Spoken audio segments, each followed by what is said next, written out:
السلام علیکم. امید کرتا ہوں آپ سب خیریت سے ہوں گے. جنت کے پتے بائی نمرہ احمد، ایپیسوڈ 28. میری بہن حیا کو بور کر رہی ہے. اگر عبد الرحمن ادھر ہوتا تو یہی کہتا، کیا تم نے اب سنا؟ مگر بگلے بس روٹی چونچوں میں دبا کر اڑ جاتے. تمہیں پتہ ہے مدینہ میں یہود کے ساتھ مومنین کا معاہدہ تھا کہ مدینہ پر حملہ ہوا تو مل کر دفاع کریں گے. مگر یہود تو پھر یہود ہوتے ہیں. بنو قریظہ یہود کے گروہ نے اہل مکہ سمیت کئی گروہوں کو جا جا کر اکسایا کہ مدینہ پر حملہ کر دیں، وہ ان کا ساتھ دیں گے. یوں جب سارے گروہوں نے لشکر کی صورت مدینہ کے باہر پڑاؤ ڈال دیا تو بنو قریظہ آپ کا اعتماد توڑ کر گروہوں کے ساتھ جا ملا. عائشہ سانس لینے کو رکی، بہارے بغلوں کو بھول کر روٹی توڑنا چھوڑ کر عائشہ کو دیکھ رہی تھی. تب مسلمانوں نے اپنے دشمن کے گروہوں کے درمیان ایک بہت لمبی بہت گہری خندق کھود دی تھی.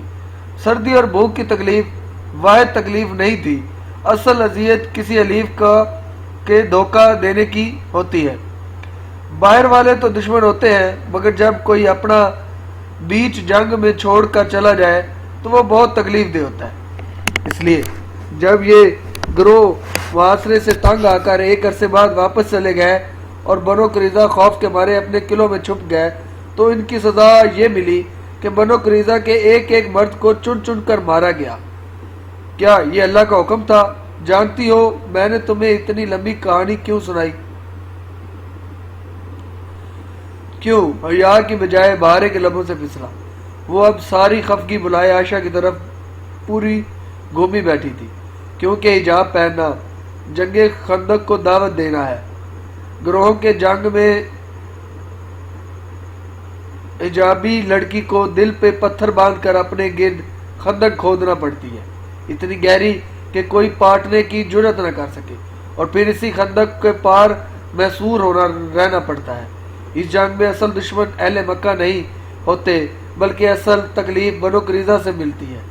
یہ جنگ ہوتی ہے بنو قریظہ سے ہی ہے، اور خندق کی جنگ کبھی بھی بنو قریظہ کے بغیر وجود میں نہیں آتی. عائشہ خاموش ہوئی تو کوئی سحر سا ٹوٹا. حیا نے سمجھ کر سر ہلایا. قرآن کی پہلی زیادہ دلچسپ ہوتی ہے. تم صحیح کہہ رہی ہو، مگر شکر ہے میری فیملی حجاب کے بہت بڑی حامی ہے. میرا ان سے ساری زندگی نقطہ اختلاف ہی یہی رہا ہے. ہو سکتا ہے تمہاری اس جنگ میں کوئی بنو قریظہ نہ ہو، اللہ کرے ایسا ہی ہو. عائشہ نے مسکرا کر دعا دی تھی. مگر عائشہ بہارے کچھ کہتے کہتے الجھ کر رک گئی. ان دونوں نے سوالیہ نگاہوں سے اسے دیکھا اور قدر محبت سے تاثرات کے ساتھ کچھ سوچ رہی تھی. کیا ہوا بہارے؟ کچھ نہیں. بہارے سنبھل کر مسکرائے. اسے حیا کے سامنے عائشہ کا ہمیشہ وفادار رہنا تھا، لیکن بعد میں تنہائی میں وہ اسے بتائے گی کہ اس نے اپنی پوری پہلی حل نہیں کی. وہ احزاب کے پزل پہ کچھ مس کر گئی تھی اور وہ اصل نتیجہ نہیں جان سکی تھی کہ وہ کتنے سامنے اور وہ تو کتنے سامنے کی بات تھی. بہارے نے ذرا سا غور کیا تو اس کی سمجھ میں آ گیا کہ اس نے دل ہی دل میں وہ بات بغلوں سے دہرائی. کیا تم نے اب سنا ہے؟ کیا تم نے سنا ہے؟ قریبی ساحل پہ پھدکتے بگلے نے ریت میں کچھ ڈھونڈنے کے لیے گردن جھکائی تھی. کیا یہ اس بات کا اشارہ تھا؟ بہارے گل سمجھ نہ سکی. امتحانات کا موسم ختم ہوا تو الوداعی دعوتوں کا سلسلہ شروع ہو گیا. اسٹوڈنٹس نے اب آخری مہینے کی سیاحت کے لیے روانہ ہونا تھا. سومانچی میں ایک دفعہ پھر سے وہی ماحول چھا گیا جو اسپرنگ بریک سے پہلے چھایا تھا. روانگی کی تیاریاں، پیکنگ، آخری شاپنگ، نقشے، گائیڈ باکس، صرف وہی تھی جس نے ابھی تک کوئی حتمی فیصلہ نہیں کیا تھا. اس رات ان کے ڈورم میں پورٹ لک ڈنر تھا. سب ایکسچینج اسٹوڈنٹ اپنے ممالک کی ڈشز تیار کر کے لا رہے تھے. دیسی کھانوں میں بریانی کے علاوہ صرف اسے چکن کڑھائی بنانی آتی تھی. سو انجم باجی کے اپارٹمنٹ میں ان کے ساتھ مل کر اس نے وہی بنائی. نمک مرچ البتہ ذرا تیز ہو گیا تھا. چلو خیر ہے، کم بنی ہے تو کم ہی کھائیں گے نا سب. اچھا، انجم باجی نے اسے تسلی دی. ابھی وہ دونوں ان کے کمرے میں بڑے آئینے کے سامنے کھڑی تیار ہو رہی تھی. حیا اپنا سیاہ سکارف تھوڑی تلے پن اپ کر رہی تھی، جبکہ انجم باجی آئی شیڈ لگا رہی تھی۔ انہوں نے سلک کا نارمل سا جوڑا پہن رکھا تھا۔ جوڑا اچھا تھا مگر قمیض کافی چھوٹی اور شلوار کھلی تھی۔ یہ تو انجم باجی ذرا آؤٹ ڈیٹڈ تھی، یا انڈیا میں ابھی تک پٹیالہ شلوار اور چھوٹی قمیض کا فیشن چل رہا تھا۔ پاکستان سے تو وہ عرصہ ہوا غائب ہو چکا تھا۔ اس نے سوچا مگر کچھ کہا نہیں۔ تم آج تو نقاب مت کرو، آج تو پارٹی ہے۔ اسے نقاب اڑستے دیکھ کر انجم باجی ذرا بے چینی سے بولی تھی۔ وہ ذرا چونکی، پھر دھیرے سے مسکرائی۔ پارٹی تو ہے انجو باجی، مگر لوگ تو وہی ہیں جن سے سارا دن نقاب کرتی ہیں، اب اتارا تو کتنا برا لگے گا۔ اس نے بے حد رسان سے سمجھایا تو انہوں نے سارا لا دیا۔ ہاں یہ تو ہے، اپنے دیسی لوگ کتنے اچھے ہوتے ہیں نا، حجاب پہ آپ کو ویسے اذیت نہیں دیتے جیسے ٹالی جیسے لوگ دیتے۔ شکر ہے انجم باجی نے دوبارہ اعتراض نہیں کیا، کرنا بھی نہیں چاہیے تھا، وہ بھی تو ان کے پرانے فیشن پہ کچھ نہیں بولتی تھی۔ اس نے پیشانی سے اسکارف ٹھیک کرتے ہوئے سوچا تھا۔ آج اس نے سیاہ سلک بلاؤز اور اسکرٹ کے ساتھ سیاہ اسکارف لیا تھا، پورا لباس سیاہ تھا، بس آستین پہ کلائیوں کے گرد سفید موتیوں کی ڈوری لڑی لگی تھی جو مدھم سی چمکتی تھی۔ ڈورم بلاک کے کامن روم میں روشنی کا سا سما تھا، کرسیوں کے پھول ویسے ہی بنے تھے جیسے حسین کی سالگرہ کے دن بنائے گئے تھے۔ اس کا جنجر بریڈ ہاؤس اور ڈی جے۔ یورپین لڑکیاں بہت دل سے تیار ہوئی تھی، شولڈر لیس ملبوسات جو گھٹنوں پر سے اوپر آتے تھے جیسے وہ کوئی ہر دم نائٹ ہو، ایسے ہی وہ سب سے الگ تھلگ ایک کونے میں خاموش سی بیٹھی رہی۔ فلسطینی لڑکے اور حالے اپنے اپنے کاموں میں مصروف تھے، سو نہیں آ سکے تھے۔ وہ خود بھی کو بہت تنہا محسوس کر رہی تھی، دل میں عجیب سی ویرانی چھائی تھی جیسے وہ کسی غلط جگہ پہ آ گئی ہو۔ اگر وہ پہلے والی حیا ہوتی تو ایسے تیار ہوتی کہ کوئی اسے نظر انداز نہ کر پاتا۔ وہ موقع کی مناسبت سے ساڑی، اونچا جوڑا اور ہائی ہیلز پہنتی، اور اس نے سر جھٹکا اور زمانہ جاہلیت کی کشش شکل آخر مرتی کیوں نہیں ہے، وہ کیوں بار بار کھینچتی رہتی ہے، حالانکہ وہ قطر واپس اس دور میں نہیں لوٹنا چاہتی تھی۔ وہ تو اس پہاڑی پہ قدم با قدم اوپر چڑھنا چاہتی تھی، پھر اب وہ نیچے کیوں دیکھ رہی ہے؟ نیچے تو کھائی تھی۔ کھانا شروع ہو چکا تھا، اسٹوڈنٹ ہنسکرے مسکراتے باتیں کرتے پلیٹیں لیے ادھر ادھر گھوم رہے تھے۔ ٹالی اپنی ڈش اٹھائے لے آئی تھی، پتہ نہیں گوشت اور گاجر کا کیا ملغوبہ تھا جس کا وہ ایک بہت مشکل سا عبرانی نام لے رہی تھی۔ اس نے بہت خوش دلی سے حیا کے آگے ڈش کی تو حیا نے شکریہ کہتے ہوئے ذرا سا پلیٹ میں ڈالا۔ ٹالی مسکرا کر آگے بڑھ گئی۔ حیا نے تمام سوچوں کو ذہن سے جھٹکتے کاٹتے ہوئے کانٹے میں گوشت کا ٹکڑا پھنسایا، پھر ایک دم ٹھہر گئی۔ وہ تو نقاب میں بیٹھی تھی، نقاب کے ساتھ وہ کیسے کھا سکتی؟ اسے کیوں بھول گیا تھا کہ وہ نقاب کے ساتھ نہیں کھا سکتی؟ اس نے بے بسی سے ادھر ادھر ارد گرد دیکھا، کوئی اس کی طرف متوجہ نہیں تھا، مگر وہاں بہت سے لڑکے تھے، وہ نقاب نہیں اتار سکتی تھی، کم از کم ٹالی کے اس ملغوبے کے لیے تو کبھی نہیں۔ اس نے بے دلی سے کانٹا پلیٹ میں گرا دیا، دل کی ویرانی بڑھ گئی تھی۔ اتنے سارے ایک جیسے لوگوں میں ایک ہی مختلف سی لڑکی پتہ نہیں کہاں سے آ گئی تھی۔ وہ ان سب میں بالکل مس فٹ تھی، اجنبی، ایلین، کسی اور دنیا سے تعلق رکھنے والی۔ یہ اس کی دنیا نہیں تھی۔ آگے پاکستان میں بھی تو عداوتیں اور تقریبات ہوں گی تو وہ ادھر بھی مس فٹ لگے گی۔ یوں اس لبادے میں خود کو لپیٹے الگ تھلگ خاموش سی، لوگ تو اسے پاگل کہیں گے، اسے اجنبی کہیں گے، اسے لوگوں کی باتوں سے فرق نہیں پڑتا، مگر خود اس کا سارا منظر بہت اجنبی سا لگ رہا تھا۔ وہ جیسے انگریزی میں کہتی ہے آڈ ون آؤٹ، وہ وہی بن چکی تھی۔ گھٹن بڑھ گئی تھی، اسے لگا کہ اگر وہ کچھ دیر مزید بیٹھی تو رو دے گی۔ اسے یہاں سے کہیں بہت دور چلے جانا چاہیے، کسی جنگل میں جہاں وہ اجنبی نہ ہو۔ وہ تیزی سے اٹھی اور دروازے کی طرف بڑھی۔ راستے میں ٹالی اور دو لڑکیوں کے ساتھ کھڑی ہنس کر باتیں کر رہی تھی۔ اسے دیکھ کر وہ شرارت سے مسکرائی۔ حیا، تم نے اپنے سکار میں کیا چھپا رکھا ہے؟ ڈور ناب گھماتے ہوئے حیا نے پلٹ کر دیکھا اور سنجیدگی سے بولی، خود کش بم۔ کیا دکھاؤں؟ اس نے سوالیہ آبرو اٹھائے۔ ٹالی کی مسکراہٹ غائب ہو گئی۔ وہ اس کے سنبھلنے کا انتظار کیے بغیر باہر نکل آئی۔ اپنے ڈورم میں آ کر اس نے زور سے دروازہ بند کیا، پھر دروازے سے کمر ٹکائے آنکھیں بند کیے تیز سانس لینے لگی۔ چند ثانے بعد اس نے آنکھیں کھولی۔ کمرہ خالی تھا، چاروں ڈبل سٹوری بنکس نفاست سے بنے پڑے تھے۔ وہ اسی طرح دروازے سے لگی زمین پہ بیٹھتی گئی، اسکارف کی پن نوچ کر اتاری اور اسے اپنے میز کی طرف اچھالا اور کرسی پہ جا گرا۔ ایک پلو لٹکتا ہوا زمین کو چھونے لگا۔ وہ اسے اٹھانے کے لیے نہیں اٹھی، بس نم آنکھوں سے اسے دیکھتے گئی۔ وہ تو کبھی محفلوں کی جان ہوتی تھی، اتنی سیر انگیز کہ اسے کوئی نظر انداز نہیں کر سکتا تھا۔ پھر اب وہ کیسے ایک دم سے اجنبی بن گئی تھی۔ بپ کی آواز کے ساتھ پاکٹ میں رکھا فون بجا۔ اس نے فون نکال کر ڈبڈبی آنکھوں سے دیکھا۔ میجر احمد کا میسج آیا تھا۔ کیسی ہیں آپ؟ بس 3 الفاظ۔ شاید اس کے دل نے اسے بتا دیا تھا کہ وہ بہت ٹوٹی ہوئی بکھری ہوئی ہے۔ اس وقت یہ کوئی جی پی ایس ٹریکنگ نہیں تھی، وہ وجدان کا تعلق تھا، خیال کا رشتہ۔ وہ جواباً ٹائپ کرنے لگی۔ مجھے جنت کے ان پتوں نے دنیا والوں کے لیے اجنبی بنا دیا ہے میجر احمد۔ پیغام چلا گیا۔ آنسو اسی طرح اس کے چہرے پہ لڑکتے رہے۔ اسے پرانی زندگی یاد نہیں آ رہی تھی، اسے نئی زندگی مشکل لگ رہی تھی۔ احزاب کی جنگ کی یہ خندق تو بہت گہری اور بہت تاریک تھی، اس میں تو دم گھٹتا تھا۔ وہ کیسے اس پر قائم رہ پائے گی؟ احمد کا جواب آیا تو اسکرین جگما اٹھی۔ اس نے پیغام کھولا۔ اللہ کے رسول صلی اللہ علیہ وسلم نے فرمایا تھا، اسلام شروع میں اجنبی تھا، ان قریب یہ پھر اجنبی ہو جائے گا، اور سلام ہو ان اجنبیوں پر۔ اسکرین پہ ٹپ ٹپ کے اس کے آنسو گرنے لگے۔ وہ اللہ اور اس نے بے اختیار دونوں ہاتھوں میں سر گرا لیا۔ وہ کیوں نہیں سمجھ سکی کہ یہ اجنبی پن تو اسلام تھا۔ ایسی ہی تو ہوتی ہے اچھی لڑکیاں، عام لڑکیوں سے الگ، منفرد، مختلف۔ وہ دنیا میں گم بے فکری سے کہہ کے لگاتی، کپڑوں جوتوں ڈراموں میں مگن لڑکیوں جیسی تو نہیں ہوتی۔ اجنبیت ہی ان کی شناخت ہوتی ہے۔ وہ ساحل کے کیچڑ پہ چمکنے والا الگ سا موتی ہوتی ہیں، اجنبی موتی۔ وہ دھیرے سے مسکراتی اور ہتھیلی کی پشت سے آنسو رگڑے اور وہ ایک مضبوط لڑکی ہے، اسے جتنی جلدی ہار نہیں مانی۔ اسے اجنبی طریقے سے اس دنیا میں سر اٹھا کر سب کے درمیان جیے گی اور دنیا والوں کو یہ کر کے دکھائے گی، آئندہ وہ کوئی پارٹی چھوڑ کر نہیں آئے گی۔ وہ پورے اعتماد سے ان میں بیٹھے گی۔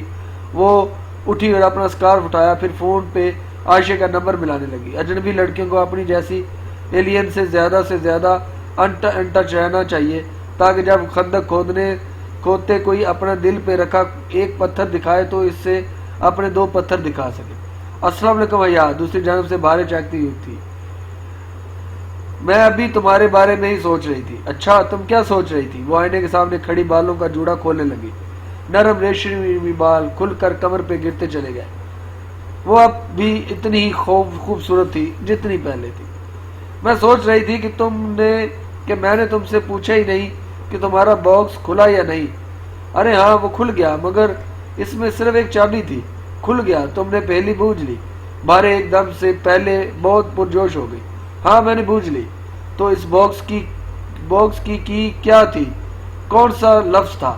بارے کو بہت بے چینی تھی۔ اس نے بھی حیا کے باکس پہ زور آزمائی کی تھی، مگر اس کے اوپر سے گزر گیا تھا۔ اس کی ٹاکسم تھی، اس نے مسکراتے ہوئے بتایا۔ عائشہ اور بارے باکس کو کوڈ کا عموماً کی کہا کرتی تھی، مکفل باکس کی چابی۔ بالوں میں برش چلاتی اور وہ ایک دم بالکل ٹھہر گئی۔ اس کے ذہن میں روشنی کا کون سا لپکا تھا۔ کی، اس نے بے چینی سے دہرایا۔ بارے، میں تمہیں بعد میں کال کرتی ہوں، ابھی کچھ کام آن پڑا ہے۔ اس نے جلدی سے فون بند کیا اور اپنے دراز سے پزل باکس نکالا۔ بہت تیزی سے اس نے سلائیڈز اوپر نیچے کیے۔ ٹاکسم کے لفظ کے سامنے آیا تو مفصل باکس کھلا پڑا۔ مفصل باکس کی کنجی ٹاکسم تھی۔ اندر رکھے کاغذ پہ لکھی تحریر واضح تھی، چابی کے نیچے 2 فل سٹاپس۔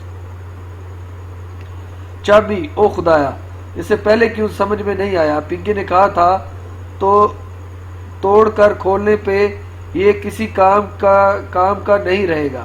اس نے وہ تحریر توڑ کر کھولنے والے کے لیے لکھی تھی تاکہ وہ سمجھے کہ چابی سے مراد وہ لوہے کی چابی ہے، جبکہ پہلی بوجھ کر کھولنے والے کو علم ہوگا کہ چابی سے مراد ٹاکسم ہے۔ ٹاکسم کے نیچے 2 فل سٹاپس لگانے سے کیا بنتا تھا وہ سوچنا چاہتی تھی، مگر لڑکیاں واپس آ گئیں تو اس کی یکسوئی متاثر ہونے لگی۔ اس نے باکس لیا، اسکارف لپیٹا اور اسٹڈی روم آ گئی۔ وہاں ان کے ڈورم بلا کے 2 ترک اسٹوڈنٹ بیٹھی پڑھ رہی تھی۔ وہ بھی ایک کرسی پر آ بیٹھی